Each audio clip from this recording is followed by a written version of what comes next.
کیا آپ نے کبھی سوچا ہے کہ قرآن کی ایک سورت کیسے جنگ، خاندان اور سماجی آداب جیسے مختلف بظاہر غیر منسلک نظر آنے والے موضوعات کو ایک لڑی میں پرو سکتی ہے؟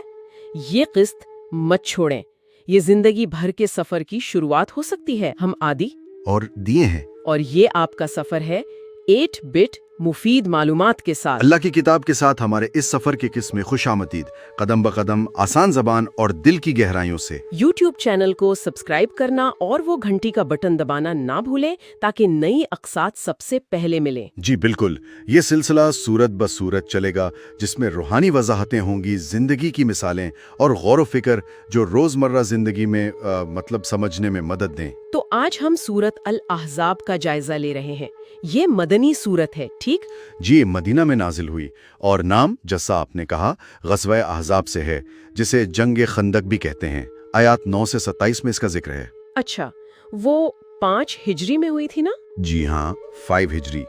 اور ایک دلچسپ بات یہ ہے کہ یہ پوری سورت ایک ساتھ نہیں آئی۔ اوہ! جی، مختلف حصوں میں نازل ہوئی، تقریباً 3 ہجری کے آخر سے لے کر 7 ہجری یا شاید اس کے بعد تک بھی۔ تبھی شاید اس میں اتنے الگ الگ موضوعات ہیں، جنگ، خاندان، آداب۔ بالکل، یہ اصل میں اس وقت کے مدنی معاشرے کے جو چیلنجز تھے، جو ضرورتیں تھیں، ان کو ظاہر کرتا ہے۔ دیکھیں شروع ہی کیسے ہوتا ہے، آیت 1 سے 3۔ ہاں، نبی کریم صلی اللہ علیہ وآلہ وسلم کو تقویٰ کا حکم ہے۔ جی، اور اللہ پر توکل، اور یہ کہ کافروں اور منافقین کی پیروی نہیں کرنی، صرف وحی کی پیروی کرنی ہے۔ یہ گویا ایک بنیاد رکھ دی گئی ہے۔ صحیح، مشکل حالات میں بھی اصولوں پر قائم رہنا۔ بالکل، اور پھر فوراً ہی دیکھیں معاشرتی اصلاحات کی بات آ گئی، گود لینے کے رواج پر۔ ہاں، وہ آیت 4 اور 5 جی کہ منہ بولے رشتے حقیقی نہیں ہوتے۔ جی، نہ زہار سے بیوی ماں بنتی ہے، نہ لے پالک بیٹا حقیقی بیٹا بنتا ہے۔ اور حکم دیا کہ لے پالک کو اس کے اصل والد کے نام سے پکارا جائے۔ یہ انصاف کے زیادہ قریب ہے۔ یقیناً، اور اسی سماجی اصلاح کے تسلسل میں وہ حضرت زید بن حارثہ رضی اللہ عنہ اور حضرت زینب بنت جہش رضی اللہ عنہ کا واقعہ آتا ہے۔ آیت 37 میں۔ جی، ان کی طلاق کے بعد نبی کریم صلی اللہ علیہ وسلم کا حضرت زینب سے نکاح۔ ہاں، یہ اس وقت کی ایک بہت گہری سماجی رسم کو توڑنا تھا کہ لے پالک کی طلاق یافتہ بیوی سے نکاح نہیں ہو سکتا۔ یہ اللہ کے براہ راست حکم سے ہوا۔ یعنی ذاتی زندگی ہو یا معاشرتی، ہر سطح پر رہنمائی مل رہی ہے۔ اچھا، پھر نبی کریم صلی اللہ علیہ وآلہ وسلم کے اپنے مقام اور ازواج مطہرات کے حوالے سے کیا ہدایات ہیں؟ جی، وہ بھی بہت اہم ہے۔ آیت 6 میں ہے کہ نبی صلی اللہ علیہ وسلم مومنوں پر ان کی جانوں سے بھی زیادہ حق ہیں۔ اور ازواج مطہرات مومنوں کی ماں؟ بالکل، پھر انہیں اختیار دیا گیا دنیا اور آخرت میں سے چننے کا، آیت 28-29۔ اچھا، اور ان کے بلند مقام کی وجہ سے خاص آداب بھی سکھائے گئے، جیسے پردے کا حکم ہے، گھروں میں ٹھہرنے کی تاکید ہے، آیت 32 سے 34، پھر 53-59 میں بھی۔ یہ ان کے خاص کردار کی وجہ سے تھا، ظاہر ہے۔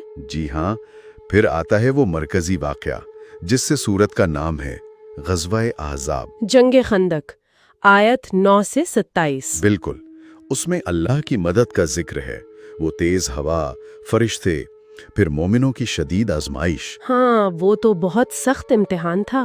آیت 11 میں ہے کہ وہ شدید جھٹکا تھا۔ جی، اور دوسری طرف منافقین کا خوف، ان کے بہانے، اور پھر مومنین کی ثابت قدمی۔ آیت 21 میں نبی کریم صلی اللہ علیہ وآلہ وسلم کو بہترین نمونہ قرار دیا گیا، خاص طور پر ایسے حالات میں۔ یہ جنگ تو مسلمانوں کے لیے ایک فیصلہ کن موڑ ثابت ہوئی۔ یقیناً۔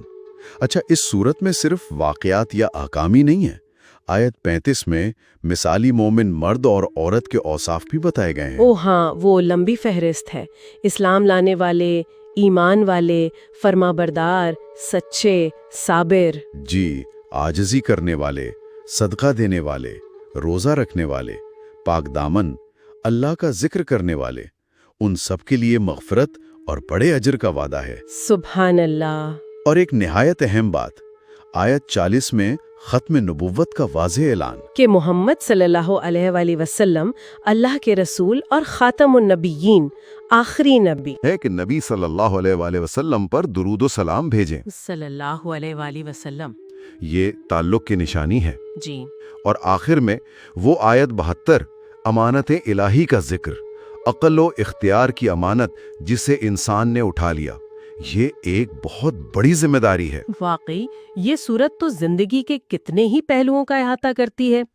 اچھا، آئیے اب وہ دعائیں سنتے ہیں جو ان مضامین سے جڑی ہوئی ہیں۔ اے کائنات کے رب، اے آسمانوں اور زمین کے خالق، ہم تیری طرف عاجزی اور محبت سے رجوع کرتے ہیں، جیسا کہ تو نے اپنے نبی کو حکم دیا، اللہ سے ڈرو اور منافقین کی اطاعت نہ کرو۔ اے اللہ، ہمارے دلوں کو اپنے ذکر سے زندہ کر دے اور ہمیں ان لوگوں میں شامل فرما جو تیرے دین پر سچا ایمان، صبر اور توکل کے ساتھ قائم رہتے ہیں۔ ہم دعا کرتے ہیں کہ تو ہمارے معاشرے میں پاکیزگی، انصاف اور خلوص کو فروغ دے اور ہمیں دنیا کے فریب سے محفوظ رکھے۔ اے رب العالمین، ہمارے دلوں کو یہ شعور عطا فرما کہ ہم دنیا کی زینت پر تیری رضا کو ترجیح دیں، اور ہم میں وہ ہمت پیدا فرما جو صحابہ کرام نے غزوہ خندق میں دکھائی۔ اے اللہ، ہمیں ان لوگوں میں شامل فرما جو آزمائشوں میں بھی تیرا شکر ادا کرتے ہیں اور تیرے وعدے پر یقین رکھتے ہیں۔ ہمارے گھروں، شہروں اور وطن پاکستان کو اپنے نور سے منور فرما اور ہمیں حق پر ثابت قدم رہنے کی توفیق عطا فرما۔ آمین۔ اے اللہ، ہم گواہی دیتے ہیں کہ تیرے پیارے نبی محمد صلی اللہ علیہ وسلم ہمارے لیے بہترین نمونہ ہیں، جیسا کہ تو نے فرمایا، بے شک تمہارے لیے رسول اللہ صلی اللہ علیہ وسلم کی ذات میں بہترین نمونہ ہے۔ اے رب العالمین، ہمیں ایسے دل عطا فرما جو رسول اللہ صلی اللہ علیہ وسلم سے بے پناہ محبت کرتے ہوں، اور ایسی زبانیں عطا فرما جو ان پر درود و سلام سے تر رہیں۔ اے رب، ہمارے گھروں میں وہ ادب اور پاکیزگی ہو جس کا تو نے اپنے نبی کی ازواج کو حکم دیا، اور ہمیں ان کے مقام کا احترام کرنے کا سلیقہ عطا فرما، جیسا کہ تو نے فرمایا، ان سے پردے کے پیچھے سے بات کرو، یہ تمہارے دلوں اور ان کے دلوں کے لیے زیادہ پاکیزہ ہے۔ اے اللہ، ہمیں دنیا میں بھی سنت نبوی صلی اللہ علیہ وسلم کی پیروی کرنے کی توفیق عطا فرما، اور روز قیامت حوض کوثر پر ان کی شفاعت نصیب فرما۔